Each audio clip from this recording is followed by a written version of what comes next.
할 때 양측 다리가 바깥쪽으로 벌어지면 골반과 고관절에 압박이 생겨서 고관절 증후군이 유발되기도 하는데요. 이때 로 오랜 시간 앉아 있다가 일어날 때 극심한 통증이 발생하기도 합니다.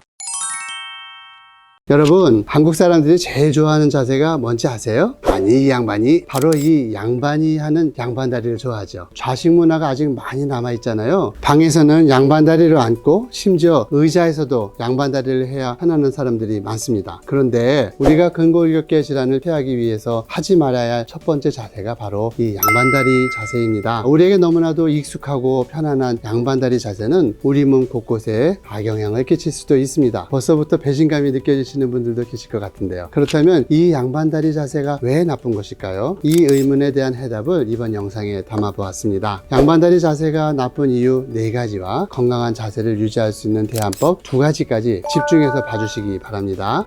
양반다리 자세가 나쁜 이유 첫 번째는 무릎 건강에 치명적입니다. 양반다리를 하게 되면 무릎에 무리가 와서 여러분들이 퇴행성 관절염이라고 부르는 연골 손상을 유발하는데요. 이걸 보세요. 이렇게 무릎이 130도 이상 꺾이게 되잖아요. 이때 무릎 관절에 체중의 7배에서 8배나 되는 힘이 실리니까 관절 주변의 인대와 근육이 얼마나 긴장되겠어요. 이 자극이 계속되면 연골판에 무리가 가서 결국에는 연골에 상처가 생깁니다. 두 번째로 양반다리를 하게 되면 척추에 더 강한 압박이 주어지기 때문에 허리 척추의 변형이 시작되고요. 더 진행되면 허리 디스크와 추간판 탈출증이 생길 수 있는데요. 잘 보세요. 이렇게 골반이 틀어지면서 한쪽 다리는 위로 향하고 반대편 다리는 아래로 향하는 것이 보이시죠? 이러니 척추와 골반의 균형이 깨지는 것입니다. 균형이 깨진 상태로 계속 앉으면 골반이 틀어지면서 척추의 압력이 한쪽으로만 가기 때문에 나중에 허리 디스크 등의 위험이 높아지게 되는 것입니다. 2배나 큰 하중이 허리뼈 사이에 있는 그 디스크에 실리게 되니까 자연스럽게 자세가 구부정해지고요. 추간판 탈출증이 생길 수 있는 조건을 만들게 되는 것이죠. 세 번째로 양반다리 자세는 다리 근육의 불균형을 초래할 수 있습니다. 양반다리를 오래 하고 있으면 이런 모습이 될 수 있어요. 오다리, 팔자걸음. 보세요. 여기 무릎 주위에 연부 조직이 얼마나 힘들어 보여요? 이 불균형이 장기적으로는 오다리를 만들 수 있는 거죠. 그리고 허벅지 안쪽 근육도 늘어나게 되고요. 바깥쪽 근육이 뭉치면서 자연스럽게 팔자걸음으로 서서히 바뀌어 가게 됩니다. 네 번째로 고관절 건강에도 좋지 않습니다. 골반과 대퇴골을 이어주는 그 고관절 안쪽에는 이상근이라고 하는 큰 근육이 하나 있는데요. 이 이상근은 고관절 안쪽 깊은 곳에 위치한 삼각형 모양의 근육입니다. 이 양반다리 자세를 하게 되면 이 이상근이 압박을 받아서 과도하게 경직되거나 부피가 커지면서 문제가 발생합니다. 고관절과 이어지는 양쪽 허벅지 안쪽에 있는 근육을 늘어뜨려서 상대적으로 허벅지 바깥쪽의 근육들을 뭉치게 하고요. 허벅지 뒤쪽에 통증이 생기게 되는데 이렇게 되면 엉덩이 뒤쪽부터 골반과 대퇴골에 있는 근육들의 연쇄 통증이 생길 수 있겠죠. 또한 양반다리를 하면 양측 다리가 바깥쪽으로 벌어지죠. 이때 잘 보시면 골반과 고관절의 압박이 심하게 발생합니다. 이 압박 때문에 고관절 증후군이 유발되기도 하는데요. 이때 골반에 극심한 통증이 발생하기도 합니다. 양반다리 한 자세로 이렇게나 많은 질환이 발생할 수 있다니 참으로 놀랍지 않나요? 벌써부터 겁먹고 계시는 분들이 있으실 것 같은데요. 그런 분들을 위해서 양반다리 대신 바르게 앉을 수 있는 자세에 대해서 알려드리도록 하겠습니다. 긴장 놓치지 마시고요. 끝까지 영상 고정해 주세요. 이제부터 진짜 중요합니다. 여기서 나가시면 후회하십니다. 양반다리 대신 바르게 앉을 수 있는 대안법 한 가지에 대해서 말씀드리겠습니다.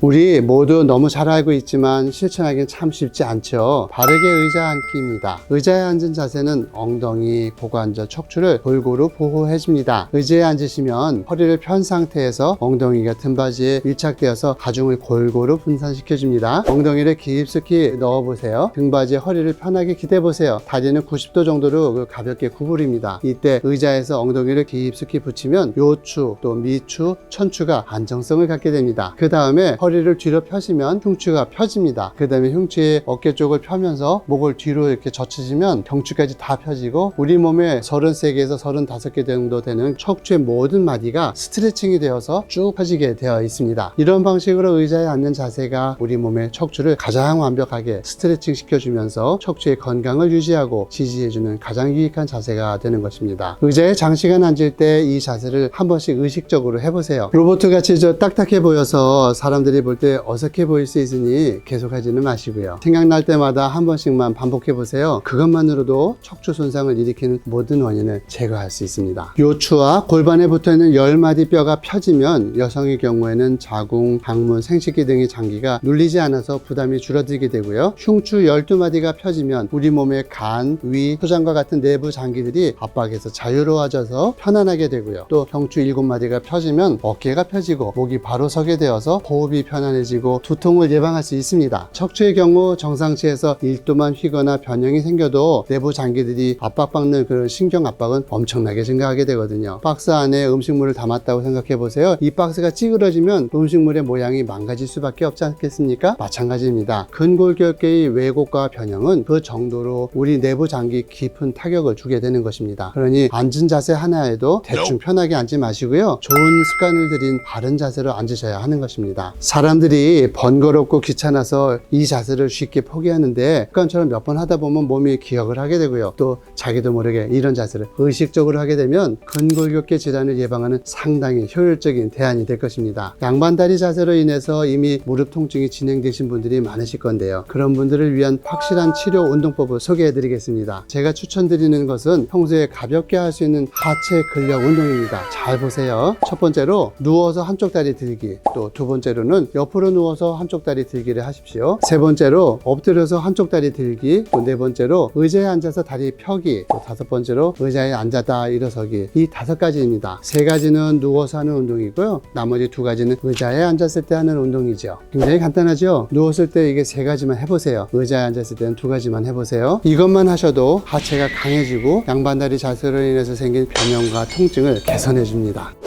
중년 건강의 적신호를 청신호로 바꾸고 싶다면 구독, 좋아요, 댓글, 알림 설정 잊지 말아주세요.